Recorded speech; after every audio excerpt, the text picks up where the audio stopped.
어제까지 우리나라에서 에이펙 정상 회의가 있었습니다. 우리나라 국민들의 관심은 미국과의 이 관세 협상이 어떻게 이루어질 것인가, 거기에 온통 쏠려 있었죠. 참 다행스러운 것은 미국과의 협상에서 우리나라가 나름 선방했다라는 그런 언론의 보도가 있습니다. 이번 미국과의 정상회담이 끝나고 관세보다 더 주목받는 그런 이슈들이 있었습니다. 우리나라가 핵 추진 잠수함을 건조해서 운용할 수 있게 된 것이죠. 여러분 뉴스 보셨죠? 그죠? 이게 이제 이루어진다면 우리나라는 전 세계에서 7번째로 핵 추진 잠수함을 갖게 된다고 합니다. 그간 우리나라의 이 국방의 수건 사업이었습니다. 이 핵 추진 잠수함이 이루어져야 될 필요성이 절실하죠. 북한의 핵 위협이 실제적이고 그리고 실질적이고, 또 북한에서 지금 핵 추진 잠수함을 자기들도 만들겠다고 그렇게 언론에 보도된 바가 있지 않습니까? 그러니 이런 북한의 위협으로부터 우리가 대응하려면 우리도 이런 핵 추진 잠수함이 필요한 것이죠.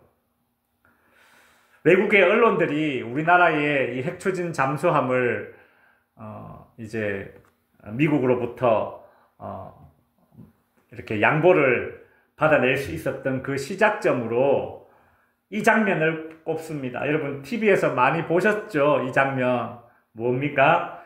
미국의 트럼프 대통령이 이 금으로 만든 훈장과 이 금으로 만든 신라시대 왕관 모형을 받고 기분이 너무 좋아졌다고 해요.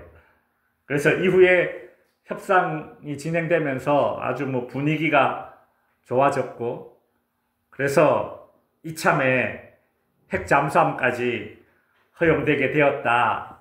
이제 그런 흐름들이 있었다는 거죠. 동아일보 신문을 보니까 이 훈장에 그리고 이 사용된 금이 190돈, 은이 110돈, 그 외에 루비, 자수정, 칠보 이런 보석들이 사용되었고, 그 옆에 왕관에는 금이 260돈이 사용되었다고 합니다. 요즘 금값이 대박 비싸잖아요. 그죠?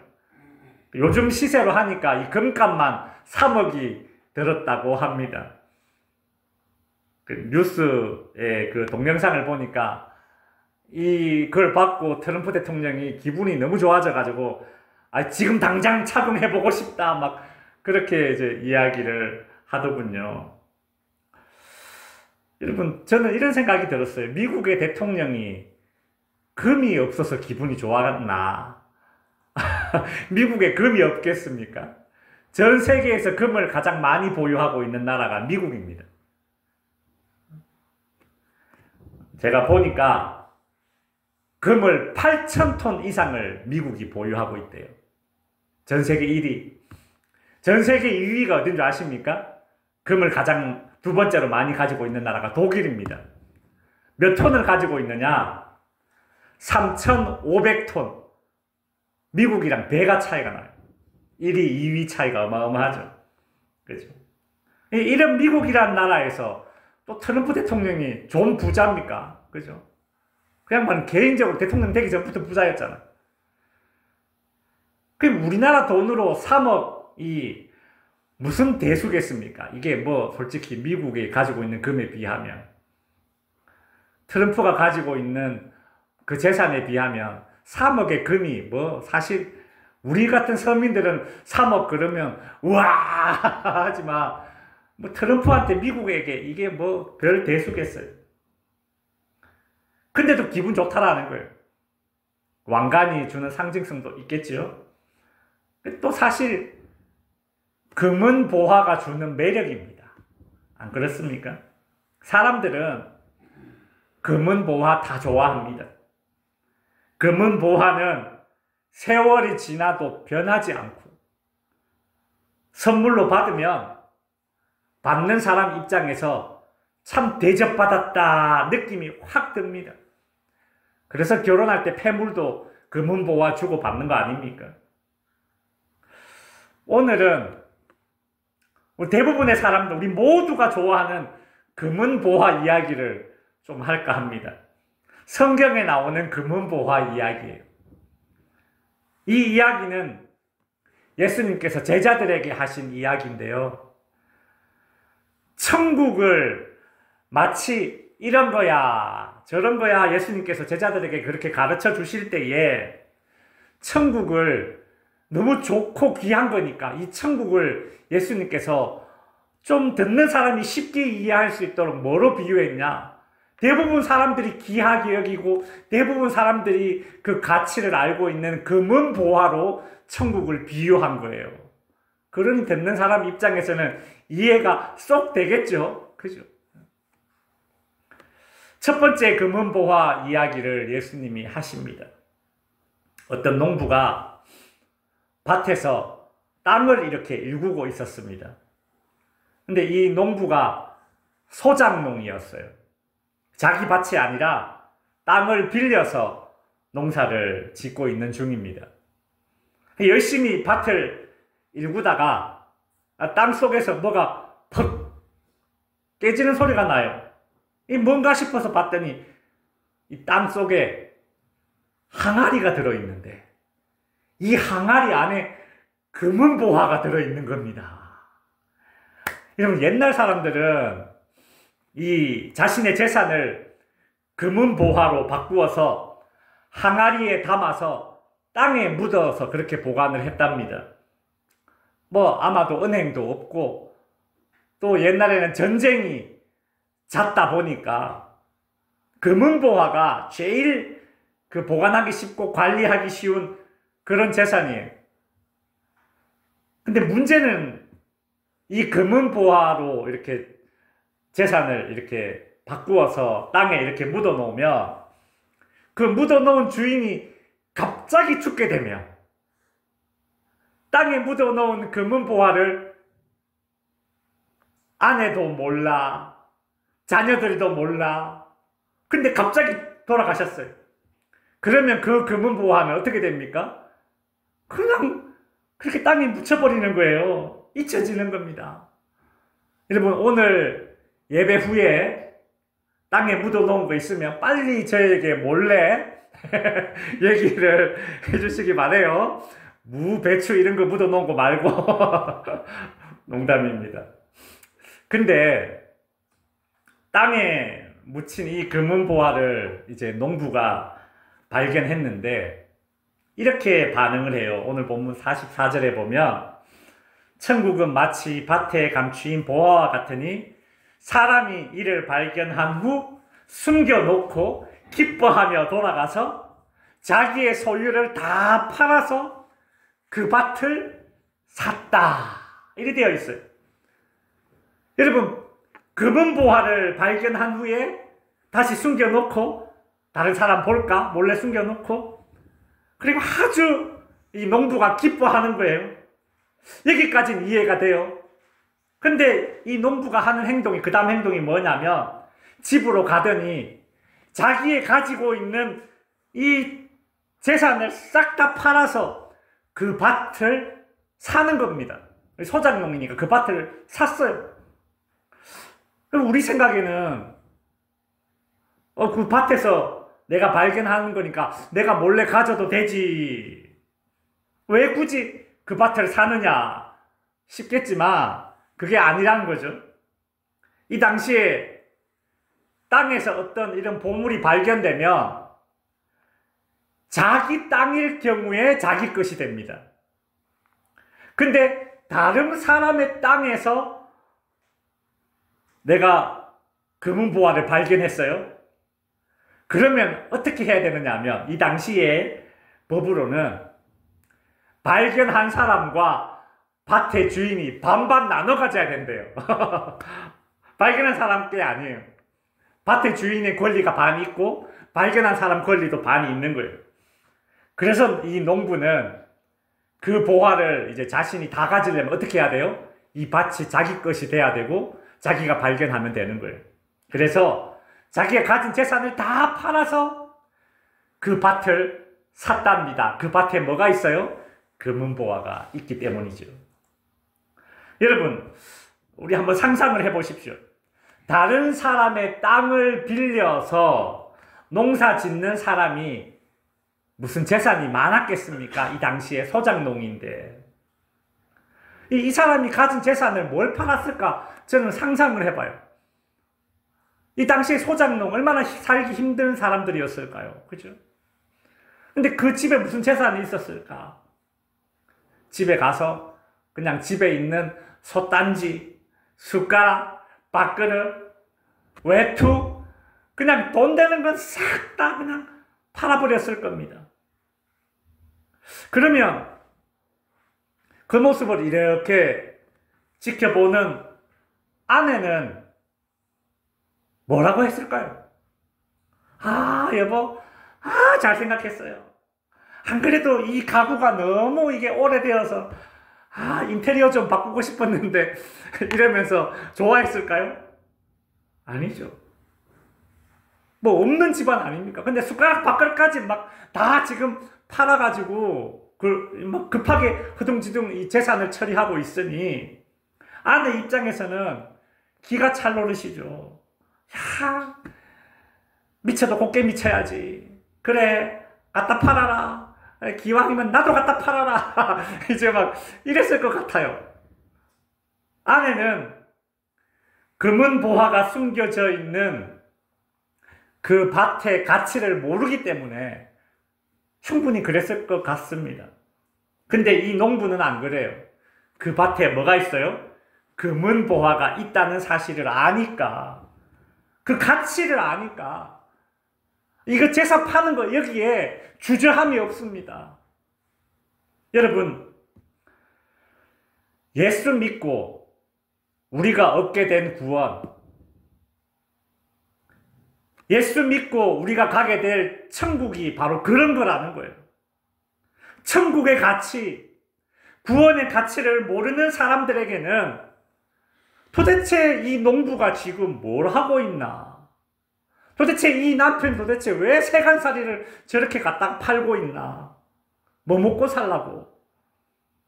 절대 이해받지 못하는 겁니다.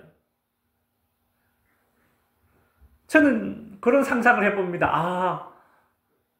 이 농부가 하는 행동이 지금 세상 사람들에게 이해받지 못했듯이 오늘 우리가 천국의 가치를 알고 구원의 그 가치를 아는 우리의 신앙생활이 때로는 세상 사람들에게 이해받지 못할 때가 있구나. 여러분, 내가 신앙생활 하면서 세상으로부터 다 이해받으려고 하지 마십시오.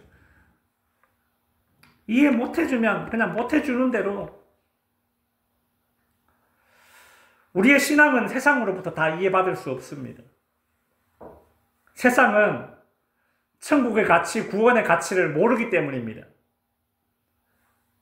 여러분, 이 농부는 모든 재산을 다 팔아서 요즘 막 소위 막 영끌해서 뭐 부동산 투자하듯이 그냥 다 팔아서 이 밭을 샀어요. 그래도 후회가 없고 아쉬움이 없고 미련이 없는 겁니다. 우리가 예수 믿는 것도 이래야 되지 않나 싶은 겁니다. 예수 믿기 전에 내가 예수 믿기 전에 내가 가치 있다고 여겼던 그것들에 여전히 미련투성이가 되어서 사는 거죠. 천국과 구원의 가치를 아는 사람이, 금은 보화를 발견한 사람이, 그 농부가 저거 냄비 저거 아까워서 어쩌나, 저거 외투 저거 1년밖에 안 입은 건데 아까워서 어쩌나 그러다가 금은보화가 묻혀진 밭을 못 사면 어찌 되겠습니까? 여러분, 예수 믿기 전 천국과 그 구원의 가치를 우리가 알기 전에는 막 붙들고 옆에 끼고 이런 것들에 밀어두고 살 수 있어요. 근데 예수 믿고 천국과 구원의 가치를 알게 되면 옆에 끼고 있는 것들에 그렇게 큰 미련이 없습니다. 더 가치 있는 것을 내가 아는데, 내 눈으로 봤는데, 그러니 여러분, 제발 눈을 들어서 좀 더 영원한 것에 더 가치 있는 것을 구별할 수 있는 그런 지각이 우리에게 있어야 합니다. 예수님은 이 하나의 얘기로 성이 차지 않았나 봅니다. 그래서 금은보화와 관련된 두 번째 이야기를 또 해요. 항상 그렇지만 영화나 드라마 보면 시즌 1보다 시즌 2가 더 스케일이 커요. 예수님의 금은보화 이야기 시즌 2가 나오는데 45절에 보면 또 천국은 마치 좋은 진주를 구하는 장사와 같으니, 천국을 이제 아주 좋은 진주로 비유하고 있습니다. 지금이야 여러분 진주 목걸이, 진주 반지 이런 거 다 양식으로 다 진주, 그죠? 양식 진주 흔하죠. 그렇게 귀한 보석으로 막 그렇게 다른 것들에 비해서 그렇지만, 근데 이 당시는 진주가 양식 진주 이런 게 없습니다. 진주는 뭐예요? 100% 자연산. 그러니까 이 당시의 진주는 보석 중에서 최고의 보석으로 그렇게 인정받았어요. 그래서 이 진주는 왕이나 왕족들이 사용하는 그런 보화였습니다. 그러니 지금 이 상인이 진주를 구하러 다니는 상인이니까 이 상인도 돈이 있어야 진주로 사죠. 아무리 좋은 진주 발견해도 돈 없으면 어떻게 그 값진 진주를 사겠어요. 그러니 이 상인은 그냥 장돌뱅이 장사치가 아니라는 거예요. 개성 상인 이런 겁니다. 부유한 그런 상인인 거죠. 그러니 진주를 살려고 돌아다니는 거예요. 아마도 왕이나 왕족이 진주를 요구했겠죠. 그래서 그거 찾으려고 왕이나 왕족이 사용할 만한 그런 고급 진주를 찾으려고 막 돌아다니는 겁니다. 그렇게 돌아다니다가 이 상인이 드디어 최고급 진주를 발견했어요. 이 상인이 어떻게 하느냐 하면 46절에 보면 극히 값진 진주를 발견하며 가서 자기의 소유를 다 팔아서 그 진주를 샀다. 이렇게 이야기하고 있습니다. 여러분, 값진 진주를 발견한 이 상인이 그 최고급 진주를 사기 위해서 그 상인이 가지고 있는 자신의 전 재산을 다 팔았다라고 이야기합니다. 정말 어마어마한 진주인 것 같아요. 여러분, 앞에서 살펴본 농부도 자신의 전 재산을 다 팔았다고 했죠. 근데 그 농부는 소작농 아닙니까? 그 농부가 가지고 있는 재산과 지금 이 상인이 가지고 있는 재산은 아마 급이 달랐을 거예요. 그죠? 농부는 기껏해야 낡은 세간살이 좀 쓰러져 가는 기울어진 집 이것도 팔았겠죠. 근데 이 상인은 달라요. 평소에도 진주를 구하러 다닐 만큼의 그런 재력이 있는 그런 상인입니다. 근데 이걸 다 팔았다라는 거예요. 여러분, 사람이요, 잃을 게 많으면 신중해집니다. 주저하게 돼요. 내가 하나님을 위해서 다 드릴 수 있다라고 말하는 사람 중에 부자는 없습니다. 안 그래요? 내가 그거 왜 못하냐고, 나 할 수 있다고 그렇게 얘기하는 사람들 보면 다 그냥 힘들게 사시는 분들이 그렇게 얘기를 해요. 이 가난한 농부만 자기의 재산을 다 팔아서 금은보화를 산 게 아니라 이 상인도요, 자기의 재산을 다 팔아서 그 진주를 샀다라는 거예요. 가치를 아는 사람은 미루지 않습니다. 주저하지 않는 겁니다. 저는 이런 상상을 해봤어요. 이 상인이 좋은 진주를 발견하고 자기 재산을 막 다 처분해가지고 현금으로 바꾸어서 이제 이 진주를 사려고 막 그렇게 하고 있을 때에 얼마나 급하게 처분했겠어요. 그죠? 원래 받아야 할 가격에 한 70%, 80% 뭐 이 정도 바꿔서라도 다 팔았을 겁니다. 그 주변에 그런 이 상인이 가지고 있던 재산을 구입할 만한 사람이라면 또 다른 부자들이겠죠. 야, 너 왜 그래? 왜 그래? 도대체 갑자기 재산을 왜 이렇게 처분하는 거야? 아, 내가 해야 될 게 있어서 그래. 아, 내가 사야 될 게 있어서 그래. 그 정도만 얘기하면, 야, 너 신중해야 돼. 신중해야 돼. 야, 너 이거 너무 적극적인 거 아니야? 다시 그 기회가 또 다시 이 기회가 있을 건데, 너 이거 다 진짜 너무 적극적으로 여기에 다 올인하는 거 아니야? 주변에서 그렇게 말하는 상인들도 있었지 않겠습니까? 근데 여러분, 이 상인은 이미 그 진주를 봐버렸어요. 그 진주가 얼마나 값진 진주인지 눈으로 봐버렸어요. 알아버렸어요. 주저함이 없는 겁니다. 예수를 믿고 천국과 구원의 가치를 알면 그리 되는 거예요. 이때 상인의 반응이 이렇습니다. 46절에 제가 읽어드렸죠. 네, 자기 소유를 다 팔아.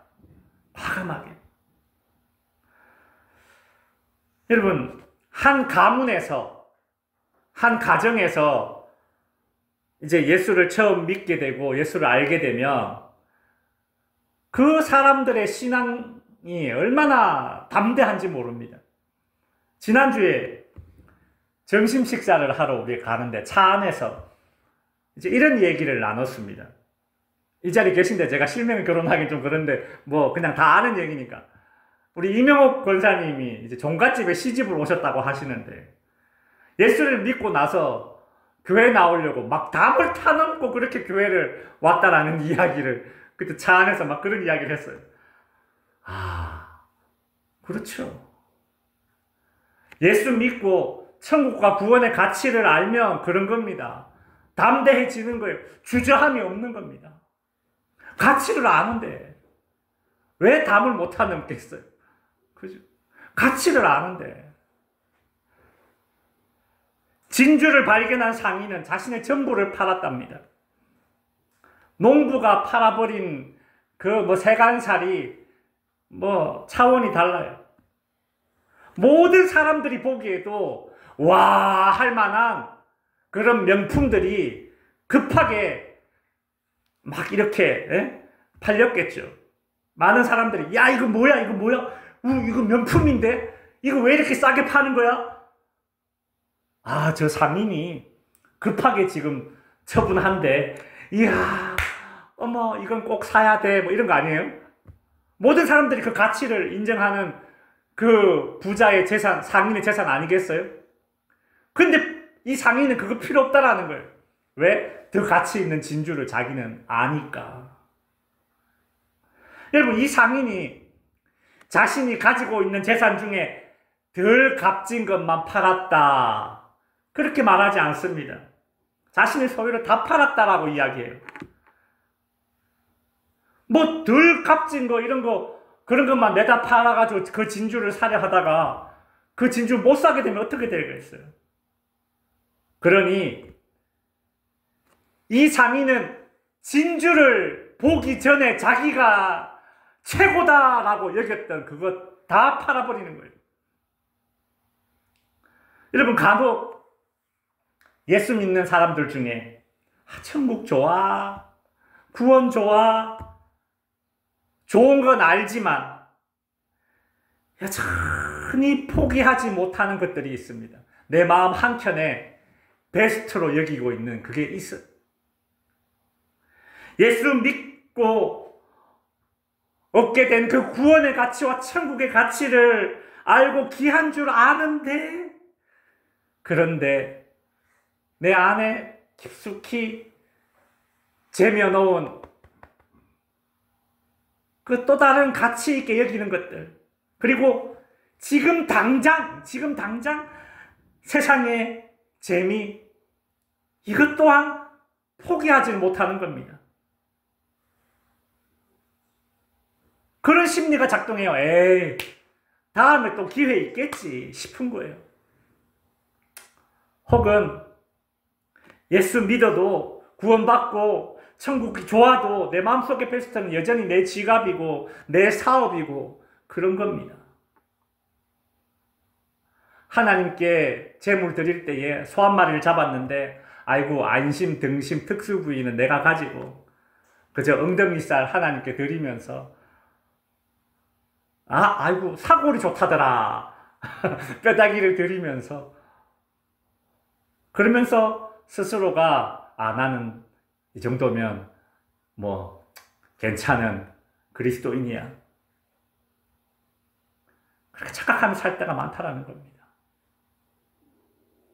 여러분, 예수 믿고 구원받아서 천국의 가치를 알며 자신의 베스트, 즉 최고를 하나님께 드리기에 주저함이 없습니다. 내 인생의 시간, 내 인생의 이 재능, 내 힘, 그리고 하나님 앞에 나와서 예배 드리는 것도 마찬가지. 여러분, 시간은 생명과 맞바꾸는 거 아닙니까? 시간은 돈 주고 못 사요. 시간은 오로지 생명과 맞바꾸는 거예요. 내가 하나님 앞에 예배 드리는 거 주저함이 없습니다. 천국의 가치를 알고 구원의 가치를 알며 하나님께 드리기에 주저함이 없습니다.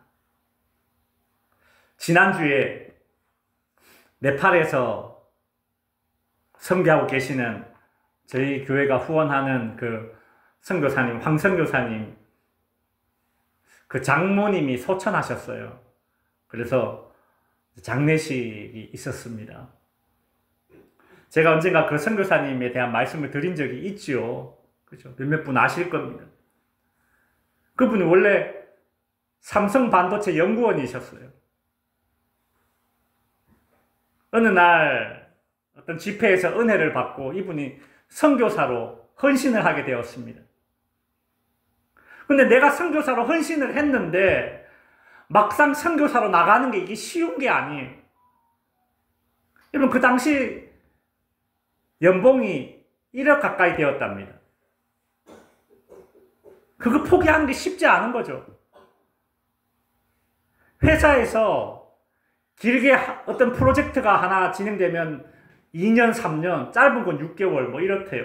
반도체 프로그래밍 프로젝트가 그렇대요. 그렇게 하나의 프로젝트에 이렇게 올인하다 보면 그냥 몇 년이 훅 가는 거예요.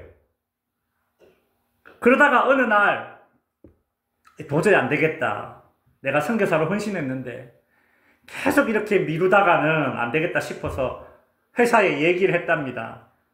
제가 이제 1년간 선교사 훈련을 받고 내가 선교사로 나가야 되니까 회사를 그만두겠습니다. 그 팀장이 오른교회 집사님이래요. 그러면서 네가 교회 다니냐고. 그러면서 자기는 쉽게 허락해 줄 줄 알았대요. 교회 집사님이니까. 근데 하는 말이, 6개월짜리 프로젝트 하나 있는데 요거 하나는 하고 가라. 사람이요, 인정이 무섭잖아요. 세상 사는 게 인맥인데 인간관계를 중요하게 여기는 사람이라면 이때 흔들리는 겁니다. 근데 참 희한하게 그 즈음에 SK에서 연봉 1억 2천을 줄 테니까 와라. 그런 제안이 왔대요.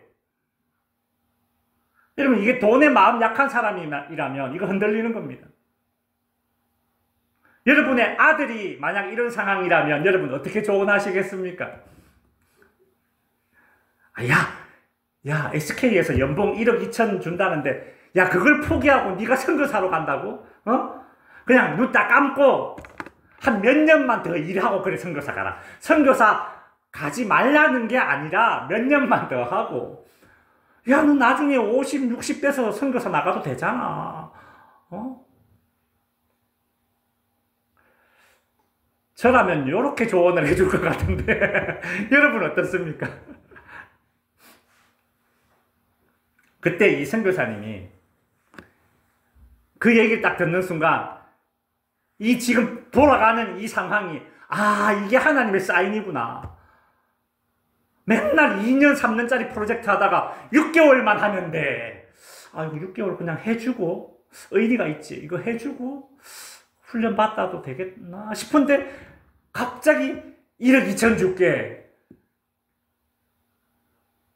그 얘기 딱 듣는 순간, 아, 그걸 하나님의 사인으로 받아들였대요. 야, 내가 선교사로 나가려고 하니까 이렇게 장애가 많네. 야, 그래서 이번엔 기필코 나가라는 하나님의 뜻이구나. 기왕 내 인생을 하나님께 선교사로 드리려면 좀 자신의 젊은 날 황금기를 내가 하나님께 드리고 싶다. 그래서 딱 사직서 쓰고 1년 훈련 받고 네팔로 가서 네팔 그 왕립 무슨 대학교 있잖아요. 거기에서 애들, 대학생들 선교를 하기 시작한 거예요. 여러분, 이게 천국의 가치, 구원의 가치를 아는 사람의 선택입니다. 아이, 정말 잘했냐, 못했냐? 우리가 판단할 게 아니라 주님이 판단하시고 훗날 주님 앞에 서서 증명될 것입니다. 이제 말씀을 정리하겠습니다. 예전에 동네에 엿장수가 왔는데, 진짜 오래전 옛날 얘기죠. 엿장수가 왔다니까. 저희 큰 누님 어릴 때 이야기입니다. 그러니까 한 50년 이상 된 이야기를 제가 하는 겁니다. 엿장수가 동네에 왔는데 진짜 엿이 먹고 싶은지 그 집에 있는 할머니, 할아버지 고무신을 들고 갔다 가는 거예요. 저희 누님이 고무신을 이렇게 들고 가가지고 엿 바꿔달라고. 그러니까 엿장수가 고무신을 이렇게 쳐다보더니 엿장수가 뭐라고 이야기하느냐면, 자기가 봐도 이 고무신 받고 엿 줬다가는, 엿 바꿔줬다가는 욕먹을 것 같았나 봐요. 이 엿장수 아저씨가 저희 누님한테, 야야, 너 이거 고무신 말고 저 가서 빈병이나 고철 주워 오면 내가 엿 이만큼 줄게 하면서 엿을 딱 잘라가지고 하나 입에 맛을 탁 주는 거예요. 맛보라고. 야, 그거 먹고 나니까 눈이 뒤집어지는 거죠. 야, 내가 빈병 고철 찾으러 돌아다녀야겠다. 막 불굴의 의지를 가지고 이제 고철 빈병 찾으러 돌아다녔다는 거 아닙니까? 다행이죠. 할머니, 할아버지 고무신으로 엿 바꿔 먹다가 인생 종칠 뻔 했는데, 그죠? 엿장수 아저씨가, 그죠? 하다못해 이 엿장수 아저씨의 그 시선으로 봐도, 그죠? 할머니, 할아버지 고무신으로는 엿 바꿔 먹으면 안 된다라는 거는 아는 거죠. 그 가치를 알잖아요. 근데 여러분, 우리가 예수 믿고 신앙을 가졌습니다. 우리의 신앙의 가치를 우리는 스스로 어떻게 매기고 있습니까? 여러분, 천국의 가치, 구원의 가치를 엿바꿔 드시는 그런 가치로 생각한다면 오산입니다. 경기도 오산. 예수 그리스도께서 죽으심으로 우리에게 주어진 구원의 가치, 훗날 저와 여러분이 들어가야 할 천국의 가치가 너무 귀한 것입니다. 엿바꿔 먹을 가치는 아니란 거죠. 오늘 본문에 나오는 이 농부는 땅을 일구다가 우연히 금은보화를 발견했고, 이 상인은 막 열심히 진주를 찾아다니다가 진짜 값진 진주를 발견했을 때에 이 두 명은 주저없이 자신의 재산을 팔아서 밭을 사고 진주를 샀다라는 거예요. 신앙에 올인했다라는 것입니다.